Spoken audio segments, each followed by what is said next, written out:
Are you looking for an experience that will grow your teenagers' faith, increase their leadership skills, and teach them the discernment to engage with the world all around them, all while taking them on the adventure of a lifetime? I mean, who isn't looking for that? If your teenager loves fun, adventure, and wants to grow in their faith and leadership this summer, then send them to Excel's Summer Leadership Camp. Excel's Summer Leadership Camp is a 12-day experience for passionate young leaders looking to discover God's truth, to discern wisely, and live wholeheartedly. Your teenager will embark on a transformative journey in the Blue Ridge Mountains, where they'll build lasting friendships in the context of community, embark on thrilling adventures like camping, rock climbing, whitewater rafting, and they will receive expert training and certifications in categories like CPR and wilderness first aid. Each aspect of the camp is woven together to help them learn to discover truth, to discern wisely, and take godly action in the context of real-life situations. To learn more or begin an application, go to theexcelcamp.org. That's theexcelcamp.org. Hurry, because summer is just around the corner.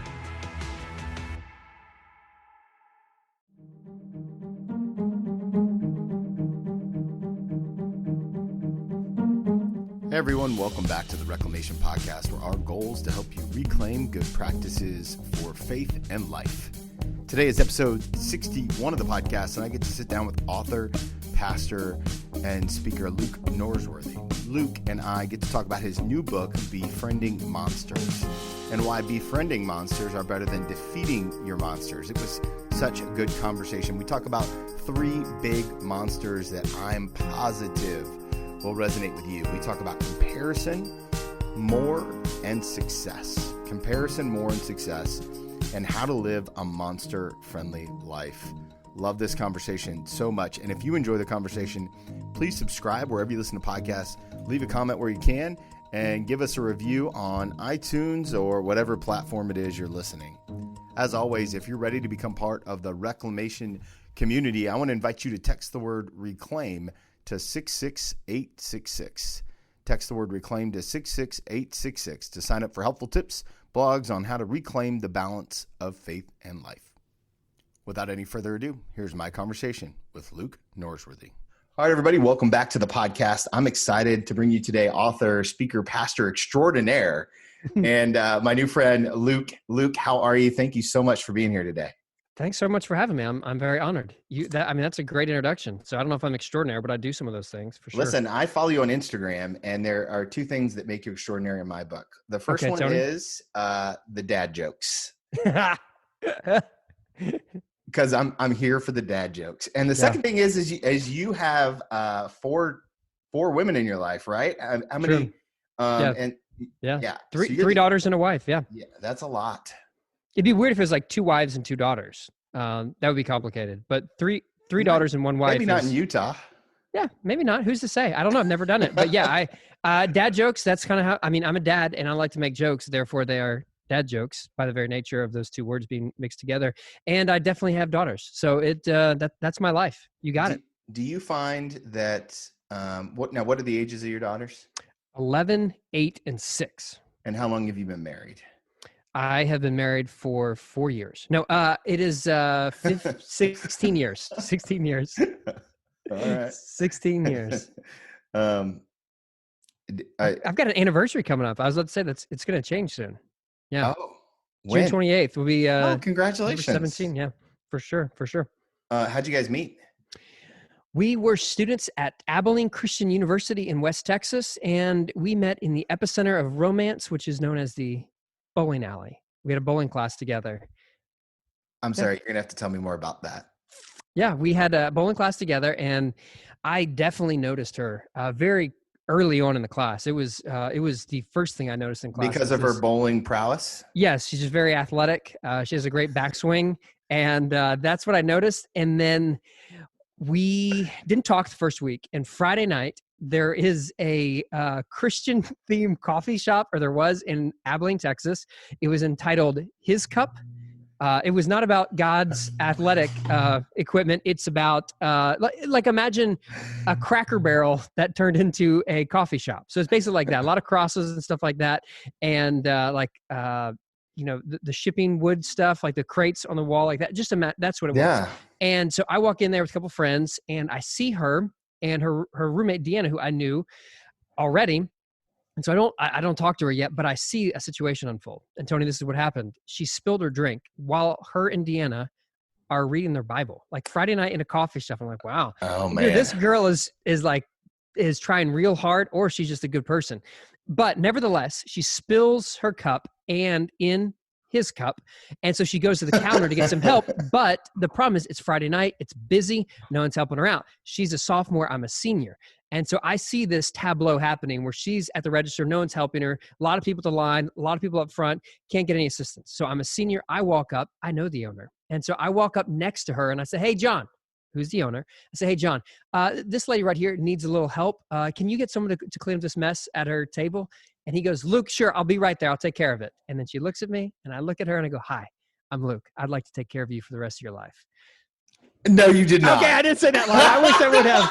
I wish I would have. That would have been I wish I would have. That would have been so great if I that did. would have been an incredible flex. I mean, listen, it was enough of a flex that you knew the owner. I was like, man, this guy. I was like, he knows things. We should forget talking about befriending your monsters. I just want to make this a dating podcast. Tell me more, Obi-Wan. I had an intern who was a freshman in college at Abilene Christian University 2 years ago.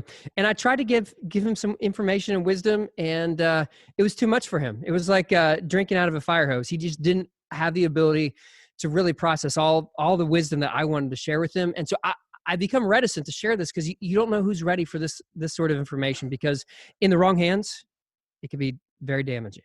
But in the right hands, it's life-saving. So I don't even know how to. I didn't know how to transition out of that. What are you going to tell? What are you going to tell the guy that comes to pick up your oldest daughter for the first time? Here's the thing. It's 2020, Tony. You've got a daughter. Your daughter's 8. Is that right? 8. Yeah. 8. Yeah. So she's 3 years younger than my oldest daughter. And, we don't want to be like the guy who's, has to be like overbearing and like, hey, that's my daughter. Whatever. Are you sure we don't want to be that guy? Let me finish, Tony. Okay. All right. I'm working on it. Like, you don't want to be the guy who says whatever.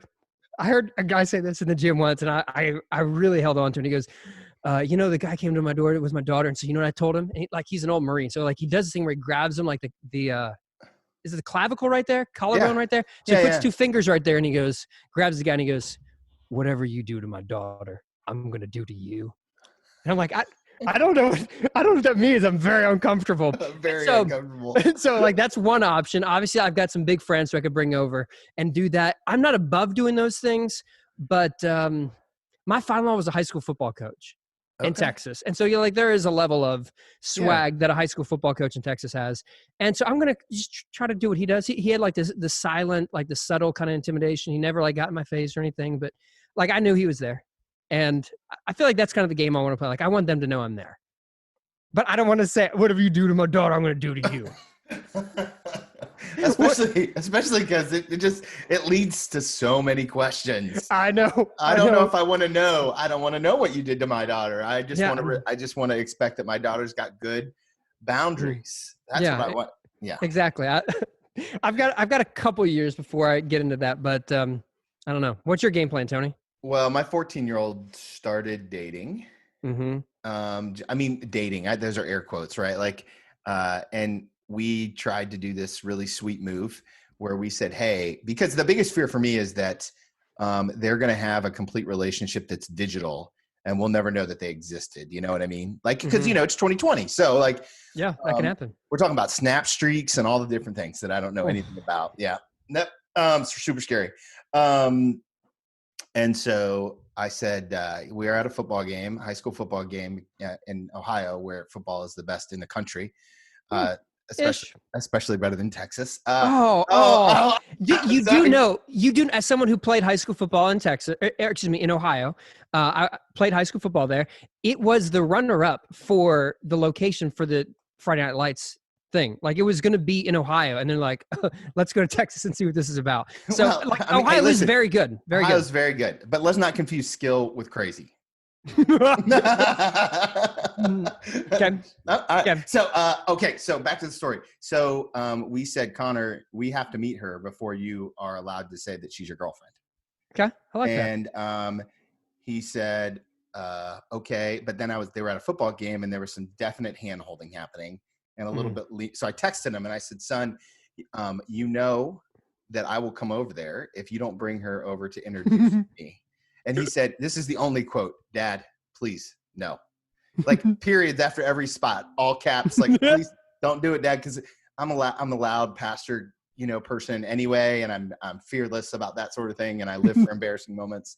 And so he said, what if we go to lunch after church on Sunday? And I was like, great. He goes, and her family's going to come. And now all of a sudden he's completely judo flipped us. That was a good move. It was a solid move on his part, because now my wife and I, Karen, now we're nervous about the lunch meeting with his girlfriend's parents. But we left it was Mexican, because tortilla chips on Sunday make everything better. Yep. And so we left the meeting, and I looked at Connor and I said, thank you so much for doing that. I really appreciate that. We're not doing that ever again. Okay, 2 follow-up. Can I ask questions? This is your podcast, but I've got questions. It's fine. We're here for the party. Do they go to your church? Are they part of? No, they don't. Thank God. I don't think I would want that. I would think, because I'm not your pastor. Like in that situation, I'm not your pastor. Well, the follow-up question is your game plan going to be drastically different when it's your daughter, not your son's? Yes. Yes. I think so. But I've also so Caleb is my middle child. So we have Connor, Caleb, and Shiloh. And I fully expect Caleb and Connor to do most of the groundwork for me. So I can just be cool when bro shows up here in the car. Now I am really big on get out of the car. I make my boys get out of the car.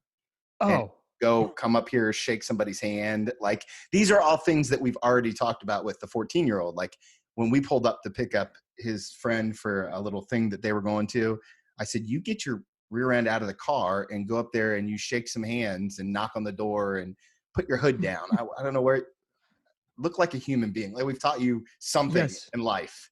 Oh, if some kid comes up and honks in front of my house, I will end them. I would legitimately go, you know what? This is worth going back to jail for. This is definitely worth it.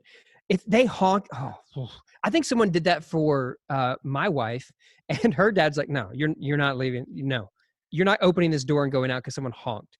So yeah, that's not an option. P.S. I really appreciate the way you slid in back to jail. I mean, sure, I've only been there to visit people, but we don't need those follow-up details. Yeah. All right. Just makes the story a little bit more engaging. For sure. So let's talk about this new piece, right? So you've written 2 books, and I'm so lucky. I got both of them right here. Mm-hmm. The Luke Norsworthy collection. There it is. And my first question was, why is it befriending your monsters and not defeating them? Because the very kind of the catchy title of it all was about befriending your monsters. And I thought to myself, I don't want to be friends with my monsters. Mm-hmm. Well, if your listeners don't know, you're obviously an Enneagram 8, because that is a very strong 8 move right there. You're not going to dominate me. I'm going to dominate you. So I like that. And here's the thing. If I could have figured a way to defeat my monsters, I would write that book. If I had found a way to experience complete submission of my monsters to me, I would have written that book, because that's the book I would rather have experienced personally. But the thing is, I don't think anyone ever really defeats them once and for all. There is this cycle of monsters that you find just kind of across continents and cultures, in which you have a monster, the monster shows up, the town rallies together, defeats them, then they have this time of peace, and then the monster comes back, or it's the monster's mom or the monster's big brother. They come back, and then they have this cycle that happens all over again. Now, if you want to jump to scripture, you'd say, Paul's stuff about, I've prayed for this thorn to be removed, this thorn in my flesh 3 times, but all I get from God is my grace is sufficient. And I think that's the experience most of us get, is you don't get this silver bullet that vanquishes your monster once and for all. And so I'd hate to title a book that promises you something I don't think anyone's ever going to have delivered. I think our friends in the 12-step community are very wise when they say, you know what, this is always going to be what I have haunting me. This addiction, whatever it's going to look like, it's always going to be there. And I need to make peace with its presence. I need to understand who I am and the way I'm wired, and learn to live in light of that. And I think that's what befriending is all about. So let me ask you this, do you ever get to a place with your monsters, kind of going off the 12-step stuff, where you're like, best friends with them, or is it more like I'm going to take this one day at a time, like kind of what they do in the 12-step process?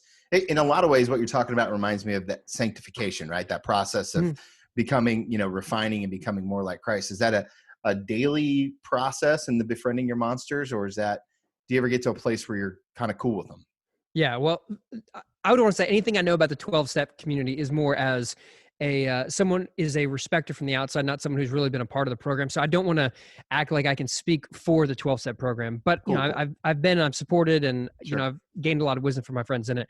But I would say that you befriend your monster because you learn to see how whatever that is actually for your benefit, that it can be used for your benefit. And so there's a great piece that Philip Yancey wrote about, it was actually entitled Why I Wish I Was an Alcoholic. And this is him also expressing his admiration for the 12-step community. And he tells of an experience or kind of like a testimony from someone in the program where he says, every morning I wake up and my first thought is for Jack. I want Jack Daniels. And I've learned to realize that first impulse for me to want to drink Jack Daniels is actually a reminder for me to know how much I need to thirst for God. And for me, the way that plays out in my life, comparison is something that, I've had as a monster that I've had to learn to deal with. And I've learned to see that every time I try to stack myself up against someone else in my field that does what I do, it's a reminder that I need to look to something far more grounded and foundational than how I stack up to someone else. It's a reminder for me that says, Luke, you need to be still and quiet and listen to the voice that says you are God's beloved. And that's where your identity is found, something deeper than your comparison. And so in the same way that Jack makes this guy go, wait a minute, I need to pray. Whenever I go, oh, I want to be that person. Am I better? Am I worse than them? It's a reminder that I need to get off a sliding scale of comparison and ground myself in something deeper. And that's how it's become a friend to me. Now, I really loved the monsters that you chose. You kind of had three monsters in the book: comparison, more, and success. Why those three? I mean, obviously there's an unlimited number. It feels like maybe not unlimited. There's a lot though. There's a lot, right? Why those three? And then the other question I have is, you were super vulnerable in kind of the writing of this book and expressing yourself. And you have been, I've listened to a couple of interviews you've done on your own podcast and on others. What did you learn about yourself in the writing of this? Well, one, it's a really dumb idea to be vulnerable. Don't do it. It costs you way too much. You feel bad afterwards. So just stop. Don't do it. I'm joking. P.S. He did tell me before recording he's identifies as an Enneagram 7. So that's a natural response, right? Yeah. So I have to make a joke. That's the way I live. For me, writing is about self-exploration. And so for me, writing is never like, hey, here's something I'm really knowledgeable about. Here's something I know. It's always for me, like, this is me trying to figure out something about myself. And so my first book was me making sense of a theological framework that I built kind of my life around that wasn't working. And this book is me trying to figure out some stuff that I'm not good at. And so vulnerability in my writing is kind of just the way it's functioned right now. And maybe as I get older, I'll get smarter and I'll write stuff that doesn't cost me so much and it's not as painful. And I don't get, the text from friends like, oh, wow, that you put a lot out there. And I'm like, yeah, it was a long time ago. I didn't realize people were actually going to read it. So yeah, what I found out about myself is that, the stuff I struggle with is the stuff that's somewhat universal. And the framework for those monsters of comparison, success, and more comes from a line from the great Catholic thinker Henry Nouwen, who said that the three lies that we're all tempted to believe are, I am what I do, I am what others say about me, and I am what I have. And so those became the monsters. So I am what I do is the monster of success. I am what others say about me, which is the monster of comparison. And I am what I have is the monster of more. And so as much as this is personal and me doing some introspection in my own struggles, what I found as a pastor, and I'm curious what you'd experienced, Tony, as someone who's been in the lives of people and heard their stories, is that these are stories that people relate to, because no matter where you are and what it looks like, I've got a friend who's an OBGYN oncologist, and so she's this brilliant person, and she talks about like this idea like that we put on this armor to protect ourselves. And she goes, for me, it's the white coat of being a doctor, because when you're a doctor, no one expects you to ever make a mistake. You have to be perfect, and you always have to be perfect. And so for her, success looks different than me. It does. And success will never be on that scale for me. I'm not going to be an oncologist ever. I can guarantee, and I definitely won't be an OBGYN oncologist if I do. So I'll never, but the things that we struggle with, they're not new. Like Solomon says, it's like there's nothing new under the sun. So while your unique monster has the unique fur, flesh, and skin that your life puts on it, I think we're all in this thing together.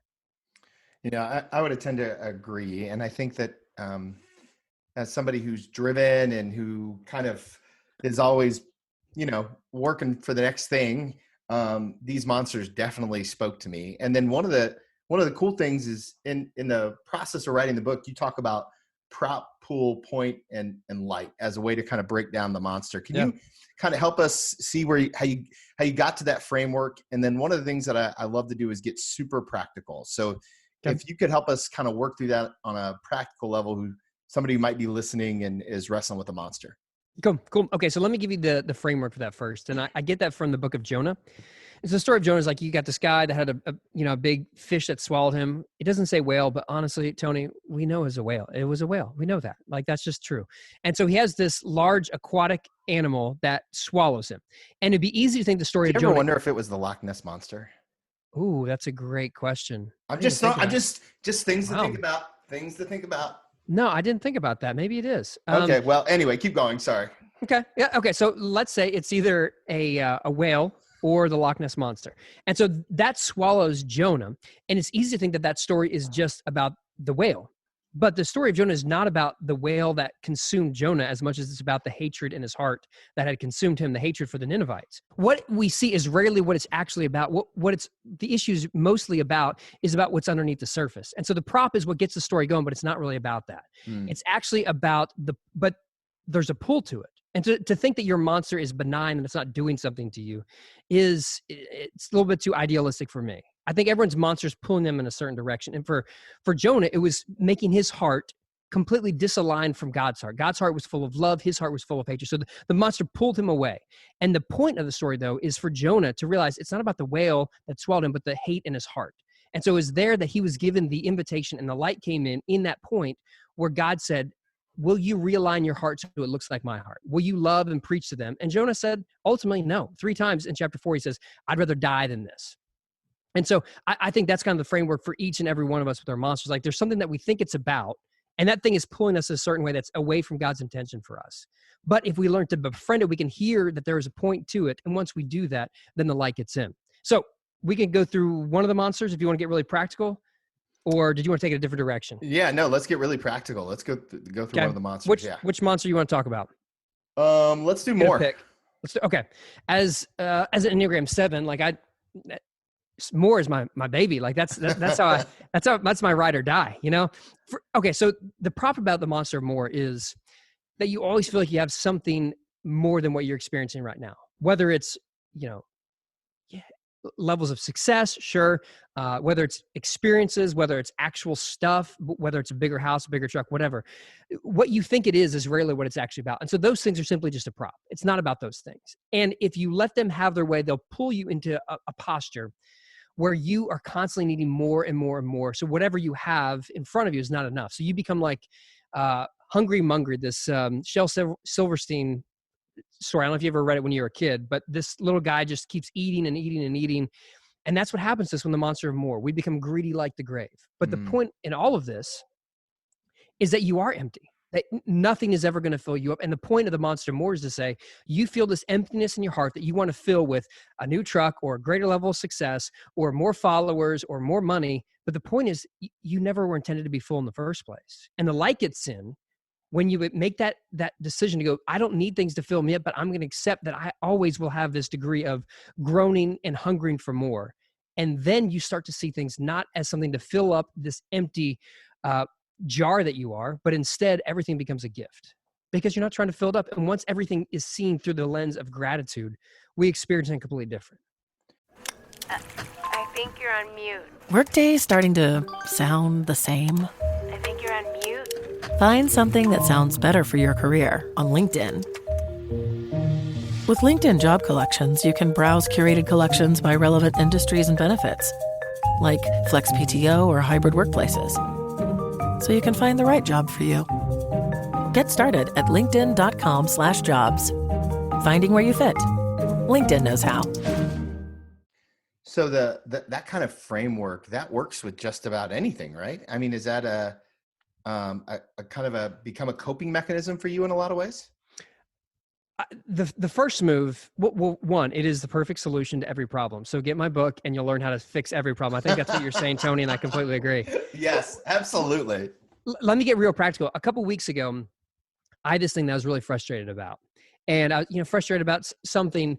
And I was really mad about that. And I started to realize, okay, do the prop. This thing that you're so frustrated about is not really the issue. There's something underneath it. And what I was really upset about is that I'm vulnerable, that I don't have the ability to always control my own world, that I'm not as influential as I want to be, that I am mortal and I'm limited. And once I could make that point, I could make that move to accept those things, then all of a sudden I realized the issue is not them. The issue is not the thing that I'm frustrated about. It's about me. So I'm going to put you on the spot for a second because I think you got the chops for it. Okay. How would you do this with the racial tension in America, specifically talking to white Christians, which is primary my audience? I'm in a suburb of Dayton and Cincinnati, and I'm kind of right in between there. And so my church is 95% white, middle, suburban. And I think a lot of people are really wrestling with knowing what to do, how to handle this.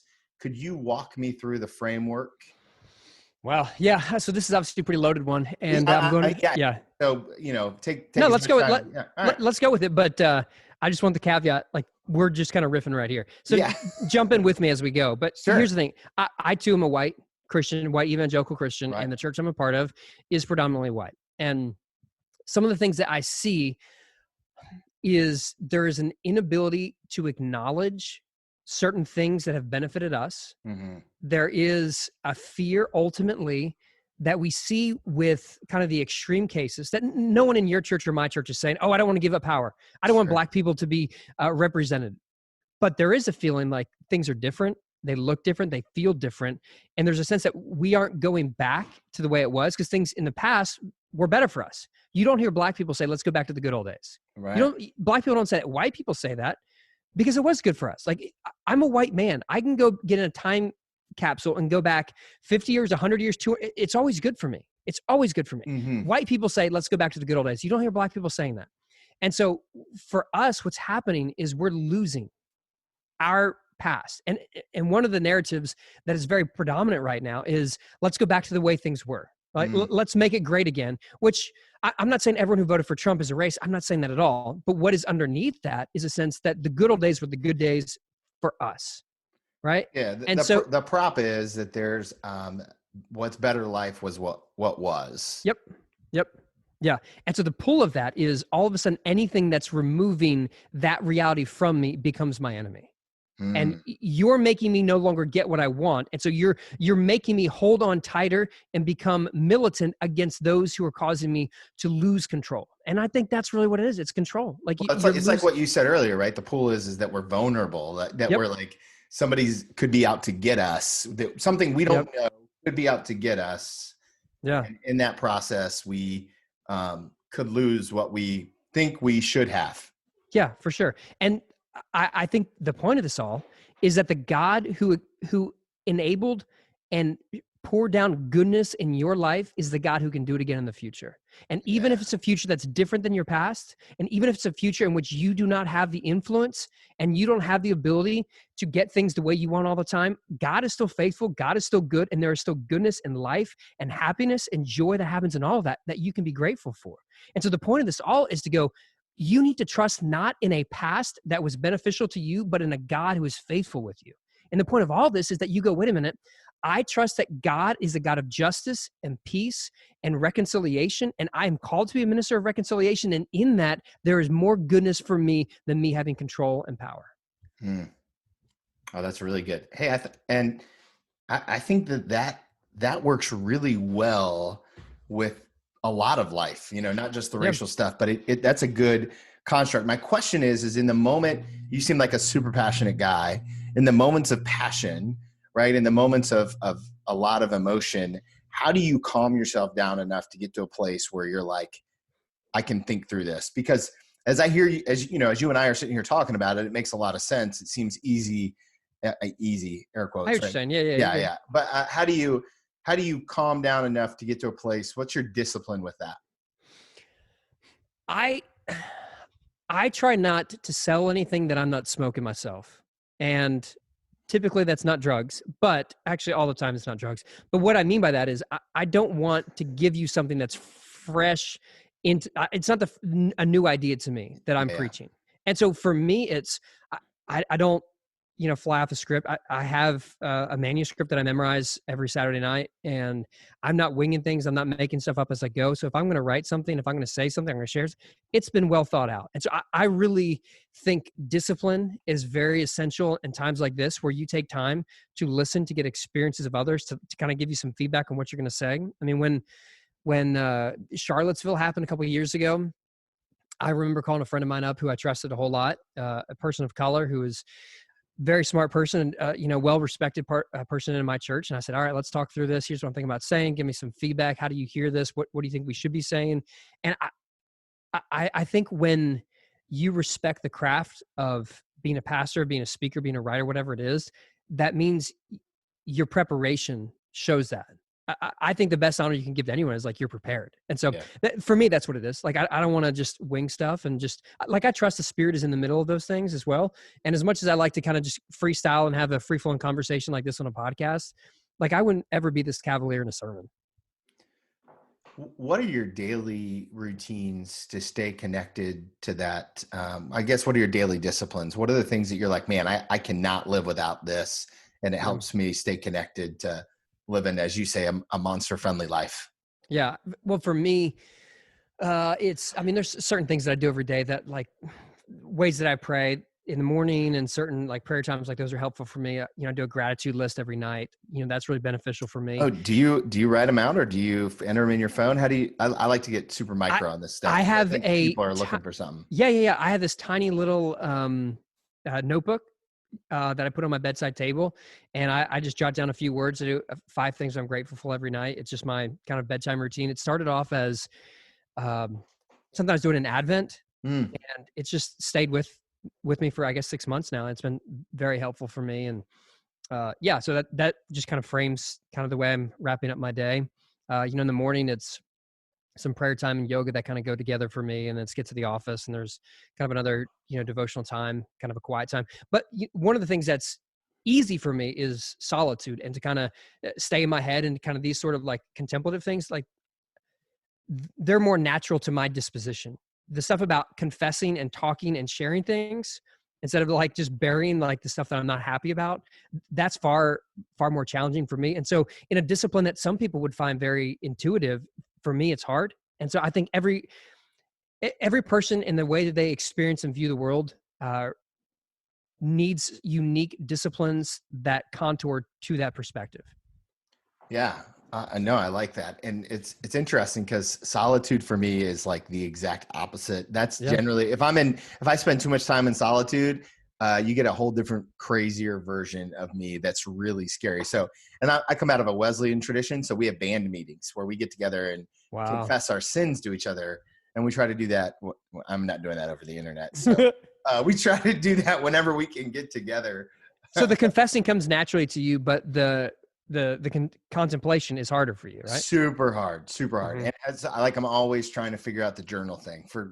I don't know, I've been in ministry probably for almost a decade, and I still feel like the smartest pastors I know all have like some sort of like, I'm like, and so, right, that becomes a comparison monster, I guess. Exactly. I had Groeschel, who, like, many people look at, like, he's America's pastor, sure, one of them, and he has like this journal practice he does, and he's, I'm on the podcast and he's talking about it, and I was like, okay, maybe. And then I did it for a day. I was like, yeah, I'm not going to do that. My friend Annie, she's like, oh, let's journal. And I tried it for, I can't do it. But something very simple and very accessible, like writing 5 sentences or, 5 sentence fragments, like, I can do that. So I'm not like Captain Journal, but this works for me. Well, and I think, to your point, right? Like, it meets your disposition. Right. And so what you've done is you've taken a good practice, and then you've used it as a way to, anything can be a tool if we use it for the right purposes. So what's it been like since the book is kind of now out and it's in the hands of readers? It's your, it's your life, it's your story. Yeah. What's it been like since all of it is out there and you're doing all the podcasts to talk about it? How has it influenced you and changed you a little bit? It's very weird that people really are reading the words that I wrote. Like it's still like it's just my second book, and I'm still like, oh yeah, people are gonna read this. Okay, yeah, cool. So it's very humbling that someone would take the time, like even like you, that you'd take the time to want to talk about something that I wrote. I'm very honored that people would listen and read, and it's very humbling to me. And I mean, obviously, it's cool to have it connect to people, and to get the messages. As a pastor, I'm sure you get to people say, your sermon or something you said or the way you led help them, and that's, that's super humbling as well. So wow, that's.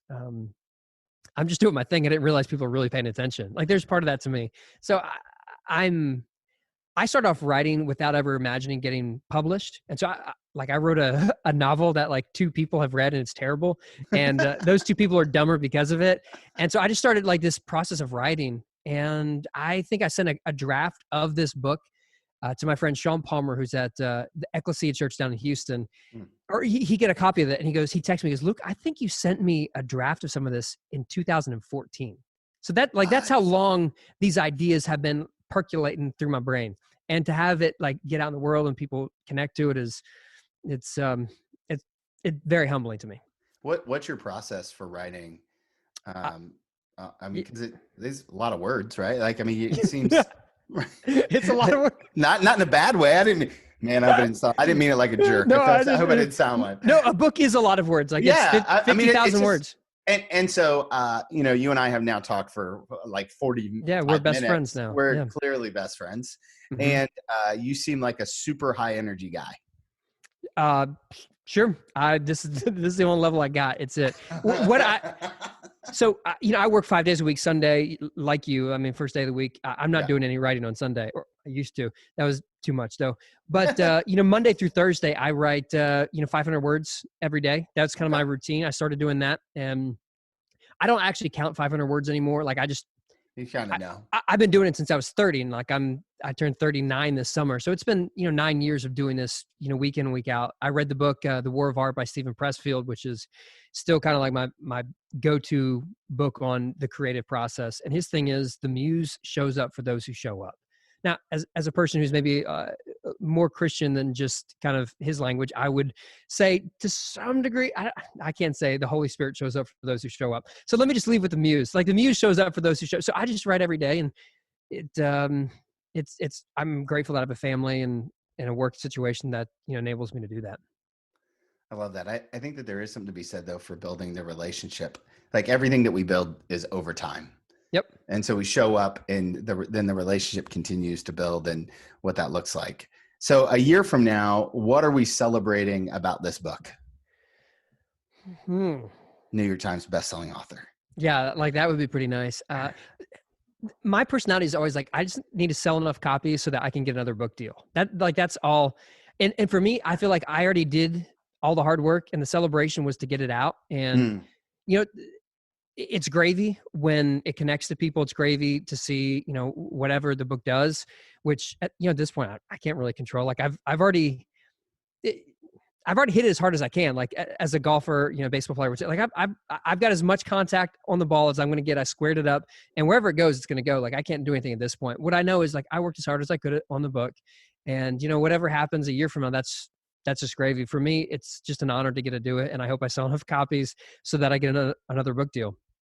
Well, I'm predicting that a year from now, you'll see a lot of people who have been really transformed by this work. I think identity stuff has become such an important issue, and a lot of our monsters come from identity issues. So I really appreciate it. Now, the other thing that's in the foreword is, and that I've heard you talk about, is this love for sharks. I knew that's where I was going. Yeah. Well, it's the first line of the book. Tony, describe my water bottle that I'm holding up right now. It's a silver water bottle with a shark sticker on it. Mm-hmm. It actually reminds me a little bit of the San Jose Sharks, but The hockey team. Yeah. Just a little bit. Just a little bit. If that helps any, for the 4 people who like watch sharks. hockey. I mean, Yeah. oh. Do you think there's more people who like sharks or like hockey? Oh, sharks, 100%. Look, dude, I've never sat down and watched Hockey Week. That's really good. Yeah, I've loved sharks since I was a kid. I think I was not even 5 years old when my parents had this shark book that they would read to me every night. By the time I was 5, I liked sharks so much that I asked my mom to make me a shark birthday cake. And I've been hooked ever since then. It's something that just, it is what I just love sharks. And there's I love being in the water. There's something about the water in which you're out of control. And then when you're in the water and you see a shark, you really realize how out of control you are. Cause obviously they're the apex predator of the ocean. If you're going to say killer whale is bigger than a great white shark, yes, technically you're right, but who cares? They're orcas. Well, let's see. We'll take care of all the killer whales. That's real dark. I'm sorry. I didn't mean that, orcas. No, it's good. It's fine. It's fine. I don't think we have any listeners who are orcas. Oh, gosh. Yeah. So I've loved sharks since I was a kid. And favorite shark? Do you have one? I'm sure you do. Obviously, it's the white shark. I mean, those are pretty impressive. Obviously, the shark that I would most, you never want to swim with a bull shark, but to be in the water with a tiger shark would be pretty cool. Obviously, to swim with a white shark would be the apex. So, I mean, that would be pretty amazing. And you got to do some swimming with sharks, right? I did. I have a podcast, and there was some people who I became friends with because they listen to the podcast who are out in Oahu. And I have loved the work of this couple named Juan and Ocean Ramsey, who famously was on Good Morning America after she swam with this 20-foot white shark in Oahu. And so I've loved their work. Juan is an amazing photographer. They're both like North Shore people. And so this couple who listens to the my way podcast, you said North Shore people is like, I want to be one. I don't even know what that means. I don't even know what that means, but I want to be a North Shore person. I'm saying Juan grew up on the North Shore. So here's the story this couple who listens, it's the Katies. So they listen to the podcast. They say, hey, come out to our church. I say, I'd love to, because if you lead a church in any sort of island location that's tropical, I feel called to serve that church. So I'm here. I do too. Yeah. We can go together. Package deal. Yeah, Package for sure. Deal. We will. It will be great. The two I'll of us carry Luke's bags. Yeah. And so I said, yeah, I love. And they said, well, if you want, my daughter works for One Ocean Research. And I said, one, as in the organization that One and Ocean. So yeah, she's interns for them. And so long story short, I get to go out. I do a couple shark dives with their organization.